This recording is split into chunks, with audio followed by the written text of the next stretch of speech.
Vamos falar agora sobre o pilar das relações. E aqui a gente tem dois focos bem importantes: a conexão com o bebê e o diálogo com o parceiro. A conexão com o bebê é um foco muito importante, porque um novo ser está entrando na sua vida e não vai mais sair. Por isso, criar essa conexão consciente, investir nessa relação desde o começo é super importante para essa relação que está nascendo. Trabalhar de forma consciente essa relação tem pelo menos dois objetivos importantes. Primeiro, aflorar o nosso instinto de cuidado e doação, que é uma energia própria da mulher e que nos ajuda demais na fase do puerpério e na proteção do nosso bebê. E segundo, ganharmos a consciência da fusão emocional que existe entre a mãe e o filho, que começa na concepção e vai aproximadamente até os 3 anos de idade. E o que é fusão emocional mãe-bebê? Aqui eu gosto de citar a terapeuta argentina Laura Gutman, que explica da seguinte forma a fusão emocional. Em nossa cultura, tão acostumada a ver apenas com os olhos, acreditamos que tudo o que há para compreender acerca do nascimento refere-se ao desprendimento físico. No entanto, se elevarmos nossos pensamentos, conseguiremos imaginar que esse corpo recém-nascido não é apenas matéria, mas também um corpo sutil, emocional e espiritual.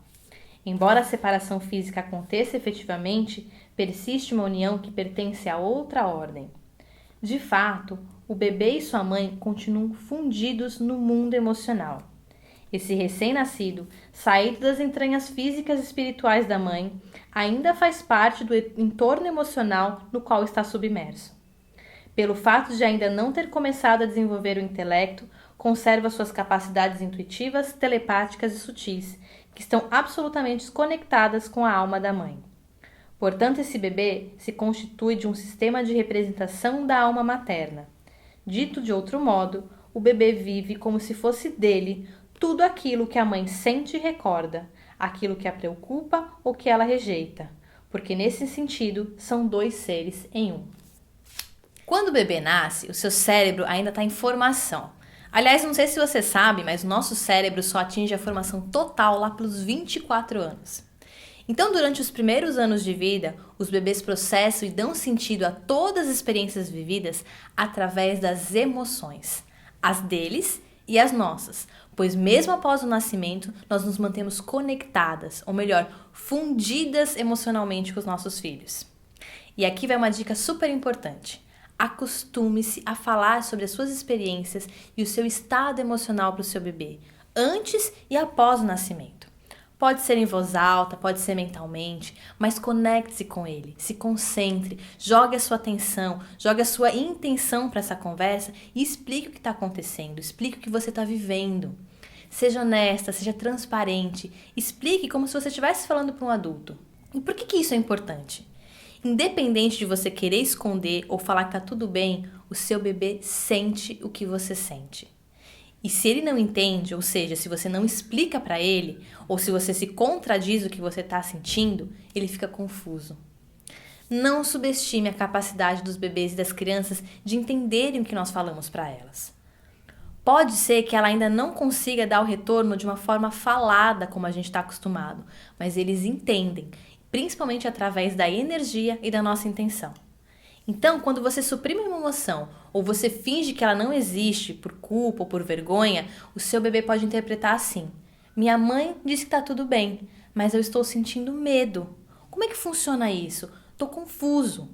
Então, seja sempre honesta consigo mesma e seja sempre honesta com seu bebê. E aqui vai um alerta.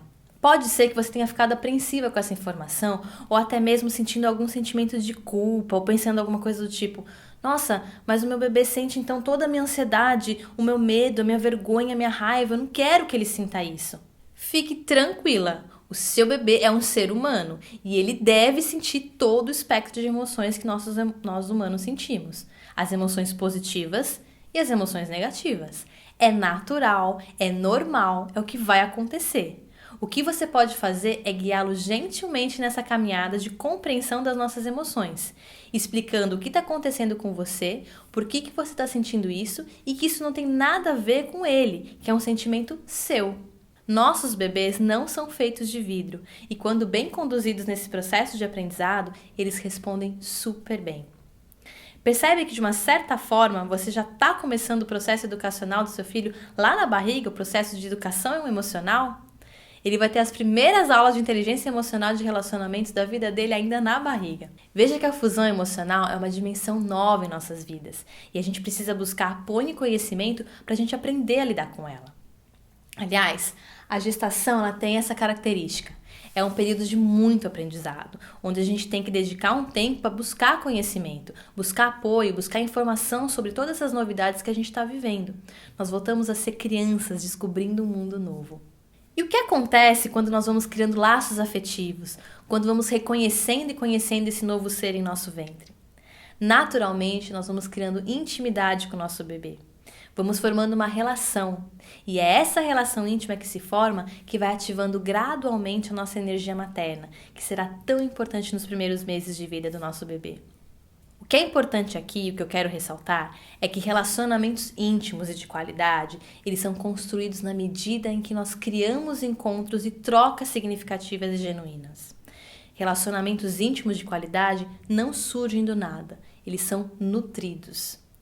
Não é porque você está na gestação de um ser humano que essa relação íntima com ele vai ser imediata. Essa relação ela deve ser construída pouco a pouco, dia a dia, com presença, com troca de sentimentos e com verdade. E o seu parceiro, parceira ou pessoa significativa, como é que fica nessa? Ele também deve formar esse vínculo com a sua facilitação. Então convide seu parceiro a conversar com o bebê, a brincar com ele apalpando a barriga, aguarde o retorno, normalmente eles chutam de volta respondendo. Normalmente, quando um bebê ouve a voz do parceiro, ele acelera o batimento cardíaco. Eu e o Bruno, a gente fez esse teste e é verdade. Quando o Bruno ele falou na minha barriga ainda, perto da cabecinha da Alice, o coraçãozinho dela disparou, a gente estava com sonar e a gente sentiu. Foi muito legal essa experiência. E são momentos assim, no dia a dia, que vão conduzindo a gente de forma saudável para a maternidade, para a paternidade.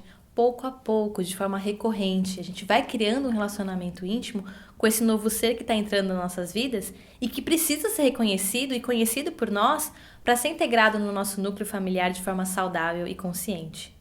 E o seu filho também tem que ir pouco a pouco reconhecendo e conhecendo vocês como a sua base familiar, a primeira conexão dele com esse mundo, a referência de vínculos humanos mais fortes que ele vai ter por muitos anos.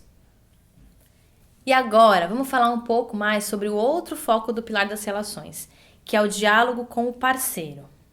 Para a gente alinhar aqui nosso vocabulário, a gente vai usar a palavra parceiro, mas não precisa ser necessariamente o pai biológico. Aqui a gente está falando da pessoa da sua vida que é mais próxima e que está ali mais próxima de você, na verdade, nessa fase da sua vida. Pode ser seu marido, parceiro, parceira, o pai biológico, um pai de criação, enfim, uma pessoa significativa na sua vida que assume esse papel de pai e que é a sua primeira referência de relacionamento durante a gestação. Você, o seu parceiro e o seu bebê formam uma tríade e a gente precisa entender como funciona a dinâmica de relacionamento nesse trio ao longo da gestação e além da gestação. Percebe logo de cara que onde eram 2, agora são 3. E por mais óbvio que isso pareça, 2 é diferente de 3. Ou seja, a dinâmica do seu relacionamento mudou. 2 é diferente de 3 e isso precisa ser reconhecido e aceito. É diferente, não é pior nem melhor, é diferente. E negar isso pode trazer problemas para o seu núcleo familiar, viver aquela sensação de que algo não está encaixando na sua vida. O mais sábio é ir entendendo pouco a pouco o que mudou e que agora vocês são 3. Houve mudança de papéis? De responsabilidades? Qual que é o impacto na intimidade do casal? E na parte financeira? Na organização das atividades domésticas? É muito provável que novos pactos e negociações terão que ser feitas entre o casal para vocês se adequarem agora a esse novo contexto. Agora nós somos 3, não somos mais 2 e nós precisamos rever os nossos acordos para que esse núcleo familiar funcione de uma forma saudável. Principalmente aqueles acordos que nunca foram ditos. E aqui fica um alerta. O desafio dos relacionamentos está nessa natureza invisível, nessa série de acordos, de rotinas, de comportamentos que nunca foram explícitos, que a gente nunca fala abertamente, mas eles simplesmente se formaram ao longo do nosso convívio. São exatamente esses acordos, essas rotinas, esses comportamentos ocultos que podem ser impactados e de onde normalmente surge algum curto-circuito entre os parceiros. Porque o casal sente que algo não está funcionando mais para uma das partes ou para os dois, mas não sabe dizer bem o que mudou ou por que mudou. A chave do sucesso aqui é o diálogo.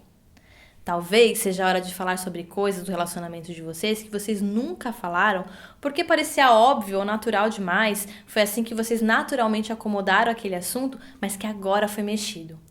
Muita coisa que estava acomodada saiu do lugar e é preciso achar um novo lugar para elas. Alguns assuntos que precisam ser dialogados nesse momento.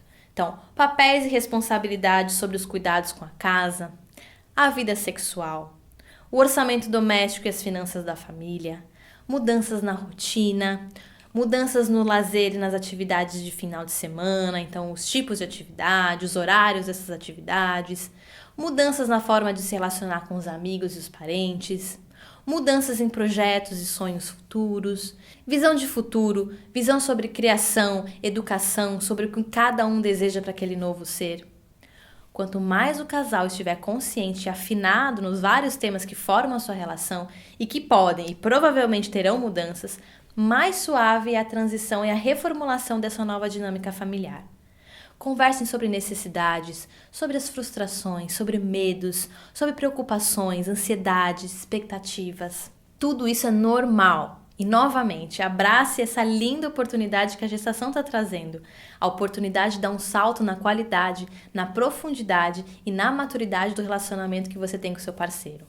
É uma ótima oportunidade para vocês se abrirem e conhecerem partes que vocês talvez ainda nem tenham explorado sobre vocês mesmos.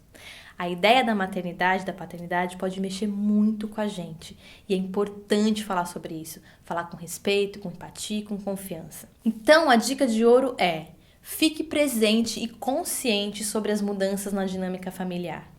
Se você perceber que algo mudou, que algo está incomodando, algo está estranho, surgiu um estresse, alguma coisa que funcionava, mas agora não está funcionando mais, conversem.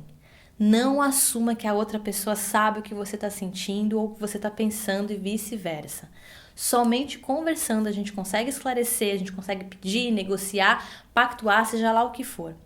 Parceiros que se engajam juntos nesse processo tendem a sair mais fortalecidos e mais unidos para essa nova fase da vida que é a maternidade. E lembre-se, gestação não é só sobre você e o seu bebê, é um jogo de time.